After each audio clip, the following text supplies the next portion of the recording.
बिस्मिल्लाहिर्रहमानिर्रहीम। Welcome to class of international history of international relations. History of international relations में हमने topic start किया था international relations between two world wars, और इनके हमने कुछ पैक्ट्स देखे थे और कंट्रीज़ के आपस में रिलेशन देखे थे। और लास्ट जो हमने देखा था वो था बर्लिन रोम टोक्यो एक्सिस। बर्लिन रोम टोक्यो एक्सिस में इटली भी ज्वाइन कर लेता है इन्हें, यहाँ तक हमने देखा था। उसके बाद 1931 में जापान अटैक कर देते हैं मंचूरिया पे, और जो जापान है जब उसको कंडेम किया जाता है, बाकी जो नेशंस उसे कंडेम करती हैं, तो जापान लीग ऑफ नेशन से विड्रॉ कर लेता है और इटली अटैक कर देता है अबेसिनिया पे। और हिटलर के जो फ्रेंडली रिलेशंस हैं, जब इटली अबेसिनिया पे अटैक करता है तो बाकी स्टेट्स उसे कंडेम करती हैं, लेकिन इटली का जो एटीट्यूड है वो बिल्कुल फ्रेंडली होता है। जर्मनी का एटीट्यूड इटली की तरफ बिल्कुल फ्रेंडली होता है, और इसलिए ये जो बर्लिन रोम टोक्यो एक्सिस है ये उस टाइम पर बनाया जाता है। उसके बाद नेक्स्ट है कि एनेक्सेशन ऑफ ऑस्ट्रिया। जब हिटलर का राइज होता है तो वो अपनी एक्टिविटी स्टार्ट कर देता है अपनी पावर को एक्सपेंड करने के लिए। तो जो ऑस्ट्रियन चांसलर है उसको ये थ्रेट की जाती है, ऑस्ट्रिया का जो चांसलर होता है उसको ये कहा जाता है कि वो जो एनेक्स कर दे जर्मनी के साथ, अदरवाइज उस पर उसको इन्वाइट कर दिया जाएगा। तो एक तो उसको फोर्स किया जाता है कि जितने भी नाजी लीडर ऑस्ट्रिया हंगरी के अंदर जिनको इम्प्रिजन किया जाता है कि वो उन्हें एमनेस्टी ग्रांट करे। और इस वजह से जो ऑस्ट्रियन चांसलर उस टाइम पर होता है तो वो उनको एमनेस्टी ग्रांट कर लेते हैं, और नाजी लीडर जो है वो सामने आ जाते हैं। वो उनको फ्रीडम मिल जाती है, और नाजी लीडर जो हैं वो उनको कैबिनेट में भी इंक्लूड कर दिया जाता है ऑस्ट्रिया हंगरी की। तो Arthur Seyss Inquart was made the interior minister by the Austrian chancellor. तो जो ऑस्ट्रियन चांसलर होता है जो एक Nazi leader Arthur Seyss Inquart को इंटीरियर मिनिस्टर बना देता है। It was announced on 9 March 1938. It was announced that plebiscite would be held, that whether Austria remain independent or merge with the Germany. ये कहा जाता है कि ये अनाउंस किया जाता है कि एक प्लेबिसाइड जो है वो किया जाएगा, हेल्ड किया जाएगा ऑस्ट्रिया हंगरी के अंदर, कि ऑस्ट्रिया हंगरी या तो वो इंडिपेंडेंट रहना चाहता है या वो जर्मनी के साथ एनेक्स करना चाहता है या मर्ज करना चाहता है। तो आर्थर सीज एकॉर्ड क्या करता है कि वो ऑस्ट्रियन चांसलर का रिजिग्नेशन डिमांड कर देता है बिफोर द प्लेबिसाइट। अभी प्लेबिसाइट होता नहीं है कि वो उसको रिज़ाइन करने का कह देता है, क्योंकि वो कहता है कि हमारी जो पार्टी है उसे प्रोपेगेंडा करने का ये ज़्यादा टाइम नहीं मिला, तो इसलिए प्लेबिसाइट को रोक दिया जाता है। और ये कहा जाता है कि वो जो है वो रिज़ाइन कर दे, नहीं तो जर्मन ट्रूप्स जो हैं वो ऑस्ट्रिया में इंटर हो जाएंगी। तो इसलिए ऑस्ट्रियन चांसलर रिज़ाइन कर देता है और प्लेबिसाइड कैंसिल कर देता है, और आर्थर सीज इंकॉर्ट जो कि नाजी लीडर होता है वो खुद चांसलर बन जाता है जर्मनी ऑस्ट्रिया हंगरी का। तो German army and air force rushed into the Austria on 14 March 1938। Hitler himself want to event to Vienna. Hitler खुद वियना जाते हैं और जर्मन की आर्मी और एयरफोर्स दाखिल हो जाती है ऑस्ट्रिया के अंदर और उसे एनेक्स कर दिया जाता है। तो वेस्टर्न डेमोक्रेसीज प्रैक्टिकली उसके लिए कुछ भी नहीं करती। वेस्टर्न डेमोक्रेसी के लिए उस टाइम पे ये कहा जाता है कि their attitude can be compared to a sincere widow who can mourn and uh,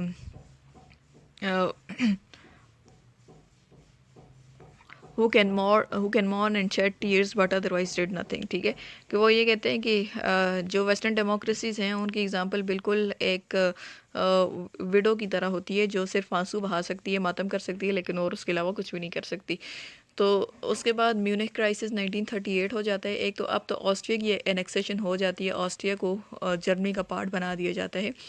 तो उसके बाद state of Czechoslovakia had been created by the settlement of 1919 to 20। Treaty of Versailles में आपने पढ़ा था कि चिकोस्लोवाकिया की स्टेट बनाई जाती है। तो many minorities in her population was their greatest weakness. Although they were treated nicely, they never forgot their separate German nationality in the Czechoslovakia. After 5 years of Hitler's propaganda, the Sudeten Germans began to look up to Germany for absorption in that country encouraged to stage demonstration against the government। Czechoslovakia की सबसे बड़ी weakness ये होती है कि उसकी population में बहुत सी माइनॉरिटीज़ होती हैं जिनमें सुदेतिन जर्मन्स होते हैं। तो वो सुदेतिन जर्मन्स, हालांकि गवर्नमेंट उनको काफ़ी प्रिविलेज प्रोवाइड करती है, लेकिन फिर भी वो अपनी जो सेपरेट आइडेंटिटी है उसको कभी भी नहीं भूलते, और उसके लिए हिटलर के प्रोपेगेंडा की वजह से वो अपने लिए वॉइस रेस करना शुरू कर देते हैं। तो they demanded right to join Germany. वो ये डिमांड करते हैं कि जो चीकोस्लोवाकिया है वो भी जर्मनी को ज्वाइन कर ले। 1938 Hitler demanded right of self determination for Sudeten German. Western democracies were in very difficult position. If they support Czechoslovakia, there was certainty for war in which everyone was liable to get involved. अब यह है कि अगर western democracies Czechoslovakia से Germany को रोकती हैं तो एक तरह से वॉर क्रिएट हो जाती है जिसमें हर कोई इन्वॉल्व होगा और वर्ल्ड वॉर होगी। तो इस वजह से जो वेस्टर्न डेमोक्रेसीज़ हैं वो बजाय इसके कि वॉर की तरफ जाएं वो पॉलिसी ऑफ अपीजमेंट की तरफ जाती हैं। पॉलिसी ऑफ अपीजमेंट में ये आपने ये पढ़ा था कि सुदेतन जर्मन्स को राइट ऑफ सेल्फ डिटर्मिनेशन दे दिया जाता है और हिटलर की सारी डिमांड्स को मान लिया जाता है। और 1939 में चिकोस्लोवाकिया को भी एनेक्स, पहले ऑस्ट्रिया हंगरी को एनेक्स कर दिए जाते हैं और फिर चिकोस्लोवाकिया को एनेक्स कर दिया जाता है। उसके बाद था द स्टील पैक्ट 1939। अब ये जर्मनी एंड इटली के दरमियान में एक पैक्ट होता है जिसे पैक्ट ऑफ स्टील भी कहा जाता है। इसका मकसद क्या होता है कि एक तो इटली एंड जर्मनी की जो फ्रेंडशिप है जो ऑलरेडी चल रही होती है उसको मज़ीद स्ट्रेंथन करना, safe bridge for mutual help and support, permanently in contact with each other in question of their interest, full political and diplomatic support in order to remove threat, further intensify cooperation in military and economic sphere.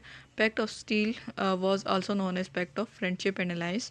Goal was to reduce powers of the small states in the League of Nations, linking two countries politically and militarily. दो countries को politically and military आपस में जोड़ना, और जो economic sphere में cooperation है, military sphere में कोऑपरेशन है, उसको ज़्यादा से ज़्यादा करना और एक दूसरे के साथ मिलकर अपनी पावर को ज़्यादा से ज़्यादा बढ़ाना और एक दूसरे के साथ कांटेक्ट में रहना अपने इंटरेस्ट के लिए, on the question of their interest. तो ये स्टील पैक्ट 1939 में साइन कर दिया जाता है जिससे जर्मनी और इटली जो है वो मज़ीद स्ट्रेंथन हो जाते हैं। फिर उसके बाद आ जाता है लास्ट में pact between United Kingdom and Poland. अब जर्मनी और इटली की बढ़ती हुई एक्टिविटीज़ की वजह से यूनाइटेड किंगडम पैक्ट साइन करता है पोलैंड के साथ। असिस्ट वन, इसका पर्पस क्या होता है? To assist one and other in case of aggression from the other European powers if the parties were engaged in hostilities as a result of application of this agreement they were not to conclude armistice और treaty of the peace except by the mutual agreement. होता क्या है कि ये कहते हैं कि अगर कोई भी यूरोपियन पावर जो एग्रेसर होगी और इन पर अटैक करेगी तो वो मिलकर उसका मुकाबला करेंगी और वो तब तक आर्मिस्टिक साइन नहीं करेंगी जब तक दोनों का एग्रीमेंट नहीं होगा। और विद इन अ वीक ये हो जाता है कि इसके फोर्स में आने से within a week Poland Germany जो है वो पोलैंड पर अटैक कर देता है। जब जर्मनी पोलैंड पर अटैक कर देता है तो यूनाइटेड किंगडम को भी रेजिस्ट करना पड़ता है और इस तरह से सेकेंड वर्ल्ड वॉर स्टार्ट हो जाती है।